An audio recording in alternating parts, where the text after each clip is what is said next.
एक गांव। उस गांव में बना एक पुराना कुआं और उस पुराने कुएं से जुड़ी कुछ धारणाएं जो ये बताती हैं कि उस कुएं में कुछ प्रेत आत्माओं का साया है।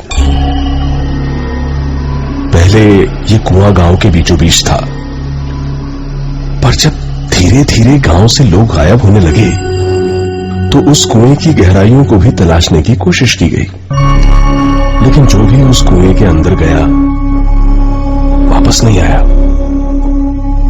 गांव वालों ने उस कुएं को पत्थर डालकर बंद भी करने की कोशिश की, पर अगली ही रात सारे पत्थर गांव वालों की छत पर गिरने लगे। ऐसा लगने लगा जैसे पत्थरों की बारिश हो रही हो, और अगली सुबह वो कुआं फिर से पत्थरों की जगह पानी से भरा था। ऐसी ही ढेरों कोशिशें जब नाकाम रही तो गांव वालों ने कुएं के पास बने सारे घर खाली कर दिए और पूरा गांव कुएं से दूर हट गया। पर कुआं अब भी गांव के रास्ते में खड़ा था, और तभी से शुरू हुआ उस कुएं में मौत का एक अजीब खेल।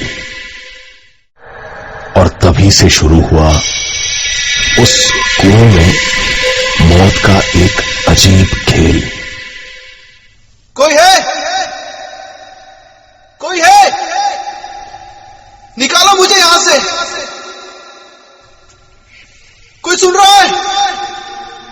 मदद करो मेरी। कोई है? आवाज उस कुएं से आ रही थी जो वहां से गुजर रहे पवन ने साफ साफ सुनी। शायद कोई उस कुएं में गिर गया है, ये सोचकर पवन उस कुएं के पास चला गया और घबराते हुए बोला, कौन है वहां? मैं पास के ही गांव का घनश्याम। निकालो मुझे यहां से, जल्दी करो, दम घुट रहा है मेरा। अंधेरा होने से पहले निकालो मुझे यहां से। अच्छा ठीक है, रुको मैं निकालता हूँ। पर अब क्या करूं मैं? देखो वहां पर पास ही मेरी एक रस्सी पड़ी होगी, उसे अंदर फेंको। ठीक है रुको, ये लो रस्सी। पकड़ में आई? हाँ मिल गई। मैं इसे अपनी कमर से बांध रहा हूँ, हाथों के सहारे से पकड़ के ऊपर आऊंगा। ठीक है। हाँ खींचो रस्सी, तुम खींचो। हाँ खींचो रस्सी, तुम खींचो। कुछ देर हो गई, पर पवन के लिए उस आदमी को सिर्फ हाथों से ऊपर खींचना आसान नहीं था।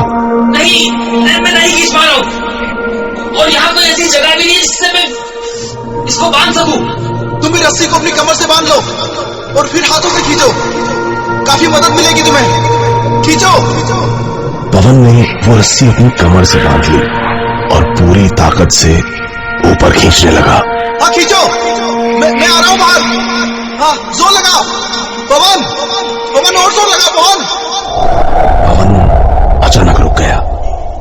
मैंने तो अपना नाम उसे बताया ही नहीं, फिर उसे कैसे? सिर्फ इतना सोचना ही था कि एक जोरदार झटके ने पवन को उस अंधेरे कुएं में खींच लिया।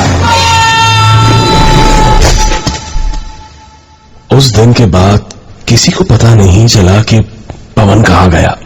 कुछ दिन गुजर गए, तभी वहां से गुजर रहे एक बूढ़े राहगीर को उस कुएं से एक आवाज सुनाई दी।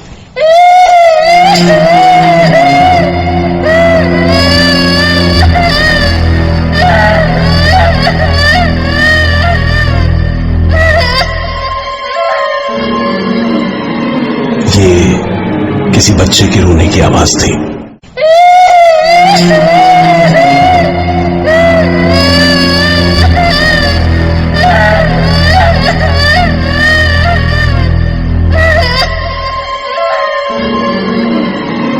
ये किसी बच्चे के रोने की आवाज थी। उस बूढ़े को लगा कोई बच्चा यहां खेलते खेलते उस कुएं में जा गिरा है। वो बूढ़ा इस कुएं की कहानियां जानता था, इसलिए डरकर कुएं के पास ही खड़ा रहा और मदद के लिए किसी का इंतजार करने लगा। कुछ ही देर में उसे दो राहगीर आते दिखाई दिए। बूढ़े ने उन्हें आवाज लगाई और मदद के लिए कुएं के पास बुलाया। अरे सुनो, अरे सुनो, यहाँ कुएं में किसी का बच्चा गिर गया है। अब मेरी मदद करो उसे बाहर निकालने में। यहाँ कुएं में किसी का बच्चा गिर गया है। अब मेरी मदद करो उसे बाहर निकालने में। बूढ़े के कहने पर उन दोनों राहगीरों ने बच्चे को निकालने की कोशिश की और थोड़ी ही देर में बच्चे को चुप कराकर उससे अपनी कमर पे रस्सी भी बंधवा ली। बच्चे को बाहर खींचना आसान था और आसानी से ही बच्चा कुएं से बाहर भी आ गया। वो कुछ 7-8 साल का बच्चा रहा होगा। दोनों राहगीर और वो बूढ़ा खुश थे कि उन्होंने एक बच्चे की जान बचाई। धन्यवाद बेटा, आज तुम लोग नहीं होते तो पता नहीं क्या हो जाता। तभी एक राहगीर ने कहा, अरे नहीं नहीं, इसे हमने नहीं, आपने बचाया है। हाँ बेटा, क्या नाम है तुम्हारा? संतोष। कहाँ के रहने वाले हो तुम? माँ कहाँ है तुम्हारी? माँ नहीं है। अच्छा, पर तुम्हारे बाबा तो होंगे ना बेटा, कहाँ है? उस बच्चे ने राहगीर को हंसते हुए देखा और उस बूढ़े की तरफ उंगली उठा दी और उस बूढ़े की तरफ उंगली उठा दी। उस दिन के बाद वो राहगीर भी गायब हो गए।